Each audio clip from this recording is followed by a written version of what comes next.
Muy bien, seguimos en Nativa Nos Conecta, esto es Pulso Informativo, estamos ya a pocos días de culminar el año 2024 y tenemos 4 o 5 temas que analizar, lo estamos haciendo con abogados penalistas y ahora tenemos el placer y el gusto de conversar con el doctor Andy Carrión. Doctor Carrión, ¿cómo está? Muy buenos días. Muy buenos días y gracias por la invitación. Qué ocurrencia. La detención preventiva.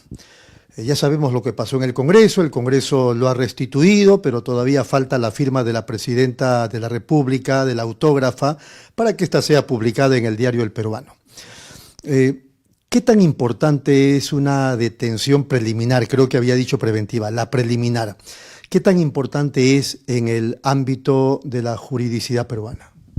Es una institución jurídica muy importante de cara a impedir que personas en las que se descubre que están cometiendo o han cometido después de algunos meses un delito puedan sustraerse de la persecución pública o incluso que estas personas estén perturbando la investigación, y la detención preliminar precisamente sirve para impedir que desplieguen estas conductas perturbatorias.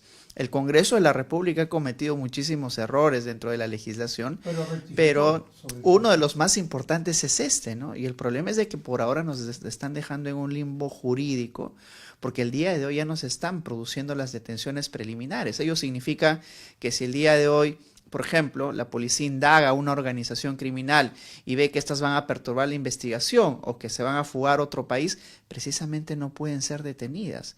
Tendrían que pasar a una investigación preparatoria y recién solicitar la prisión preventiva. Ahora bien, el Congreso ha rectificado, eso es cierto, han restituido la norma de la detención preliminar, pero el Ejecutivo tampoco hace su trabajo. El Ejecutivo está demorando un tiempo innecesario en promulgar esta norma importantísima para la lucha contra el crimen. Ahora, aparentemente están estudiándolo, ¿no? Bueno, hubieran estudiado más bien las normas antes de que se promulguen en ese sentido, ¿no? A mí me sorprende, la verdad, en demasía que el ministro de Justicia Arana haya salido a declarar de que después de que se derogó la ley de detención preliminar, de que recién iban a hacer los estudios y el análisis necesario. Pero ahora, cuando ya en rigor, si se trata de una norma urgente en su promulgación, dicen que recién sí van a estudiarla antes de promulgarla. Pero hay otro, yo creo, tema importante que también incorporar al análisis de la detención preliminar, y es lo que tiene que ver con el vocero presidencial, ¿no? El vocero presidencial también se ha visto beneficiado con la derogatoria de esta norma, pero, y hay que recordar algo, cuando el juez evaluó esta detención preliminar, no evaluó en rigor si concurría un peligro de fuga o de obstrucción a la justicia, porque la norma simplemente no estaba vigente, por eso la declaró improcedente. Ello significa que si el día de mañana el Ejecutivo promulga esta norma que restituye la detención preliminar, la Fiscalía puede insistir en la detención preliminar, porque no ha habido todavía ningún pronunciamiento de fondo. Bueno, con mayor razón, especulando, en el gobierno no van a querer firmar la autógrafa. Y me sorprende por eso que ahora sí sean muy meticulosos, ¿verdad? Que quieran estudiar una norma que en rigor ya estaba vigente antes. Entonces yo creo que el estudio debería ir más bien por la celeridad en la que esta tiene que publicarse. El doctor Julio Rodríguez, lo entrevistamos hace 2 días, nos dijo que la detención preliminar finalmente no nos saca de ningún apuro. Yo le decía, bueno, el contexto que estamos viviendo, criminalidad y corrupción, y él argumentaba que ese es un problema que lo tenemos hace años.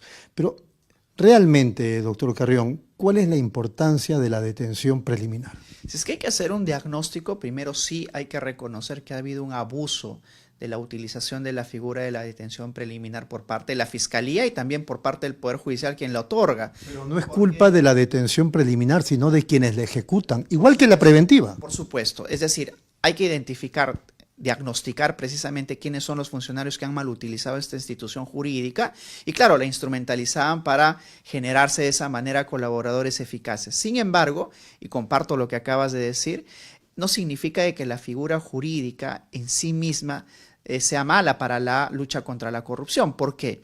Porque significa de que existen en ocasiones delincuentes que necesariamente tienen que ser detenidos, ¿no? Imagínense a una persona que está, digamos, investigada por lavado de activos, gran criminalidad, y que de pronto se tenga evidencia de que va a fugar de nuestro país, simplemente no puede ser detenida. La institución por sí misma ha sido muy útil. Otra cosa es que los funcionarios, en este caso la Fiscalía y el Poder Judicial encargados de aplicarla, no la hayan hecho de manera idónea, porque incluso el propio fiscal contra el crimen organizado, Jorge Chávez Cotrina, en algún momento reconoció las falencias que tuvieron al momento de calificar por ejemplo, la utilización de la organización criminal y también de esta institución. Algo parecido está pasando con la extinción de dominio, mal utilizada, pero como decía alguien también por ahí, con una serie de modificaciones que habría que hacerse porque hay cosas que no corresponden. Finalmente, alguien que es absuelto sigue siendo motivo de, entre comillas, expropiación de sus propiedades. Sí. ¿Qué pasa con la ley de extinción de dominio? Es una ley muy particular, es una ley especial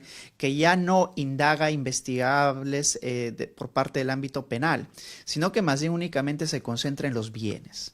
El problema es el siguiente, de que, digamos, al inicio, como se formuló la ley de extinción de dominio, la finalidad que buscaba era expropiar los bienes de aquellos delincuentes, por ejemplo, vinculados a tráfico de drogas, lavado de activos, e impedir la utilización de esos bienes para fines ilícitos. Y obviamente que se tenía que hacer de manera express, porque no se podía esperar a que concurra una sentencia de primera y segunda instancia. El problema fue de que paulatinamente se fue reformando esta norma a tal nivel que ya no depende de una investigación penal o de un ilícito penal, sino que puede bastar un ilícito administrativo. Es decir, simplemente hay una contienda, ¿verdad?, administrativa por la posesión de un bien, por ejemplo, y eso significa de que ya el bien lo convierte automáticamente en ilícito y que puede pasar a manos del Estado. Es más, personas que fallecen u otras, o incluso imagínate que hayan absuelto a una persona pero que ya se le haya extinguido el bien. Entonces, esos sí son irregularidades que tienen que corregirse dentro de la propia ley. Por ejemplo, no esperar a que exista una sentencia condenatoria, eso sí sería absurdo, porque lo que busca la ley es más bien preventivamente expropiar estos bienes o ponerlos a buen recaudo. Pero sí, por ejemplo, que estén incursos en una investigación penal, ¿verdad? Y que tenga la posibilidad aquella persona que esté investigado, porque todavía rige la presunción de inocencia, que si es absuelto, por ejemplo, de los cargos, se le restituye el bien, que es lo lógico porque no ha cometido ningún delito y se debe de presumir la inocencia.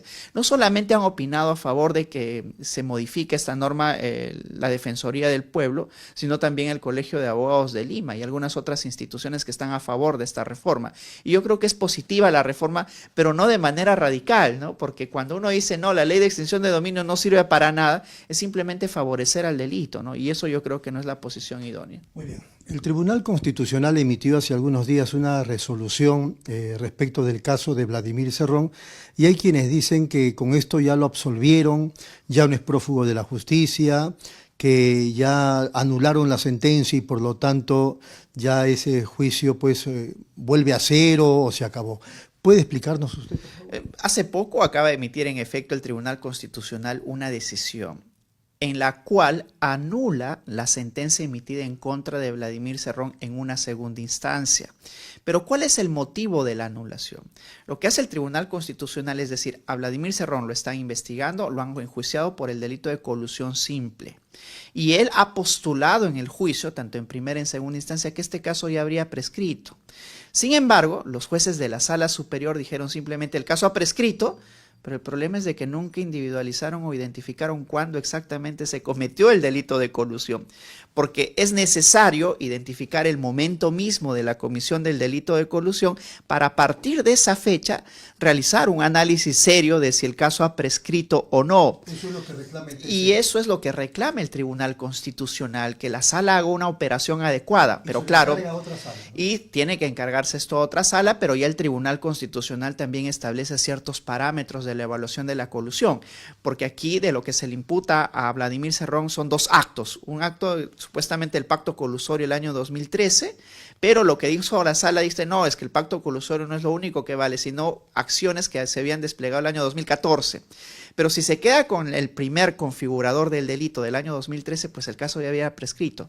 Y lo que hace el Tribunal Constitucional es más o menos ya señalar el camino a lo que tiene que resolver la sala, en pocas palabras sugerir ya el archivo, pero por ámbitos de prescripción y no necesariamente por la declaración de inocencia o culpabilidad. Muy bien. Entonces queda claro que va a terminar el caso en archivo, ¿verdad? Eso es lo que deja sugerir el propio fondo de la sentencia del Tribunal Constitucional, porque yo creo que en efecto el delito de colusión simple se configura con el pacto colusorio.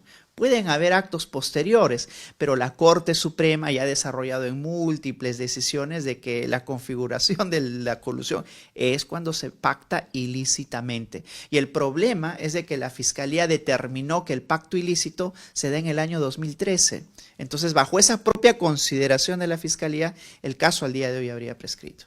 Qué mal que no se hayan fijado en eso antes de sentenciar. Eso habla muy mal del trabajo de la Fiscalía, ¿no? Y también de cierta comparsa por parte de los jueces, ¿no? Porque ¿para qué el caso tiene que llegar al Tribunal Constitucional? Sin embargo, ahora van a tener que hacerse cargo de reevaluar al menos el ámbito prescriptorio de este delito. Muy bien. Pero Vladimir Cerrón pues tiene otros procesos. Y eso es a lo que iba a ir. Es importante señalar de que el hecho de que el Tribunal Constitucional haya anulado esta sentencia no significa que automáticamente él va a estar en libertad, porque tiene al menos 2 medidas de prisiones preventivas que están vigentes.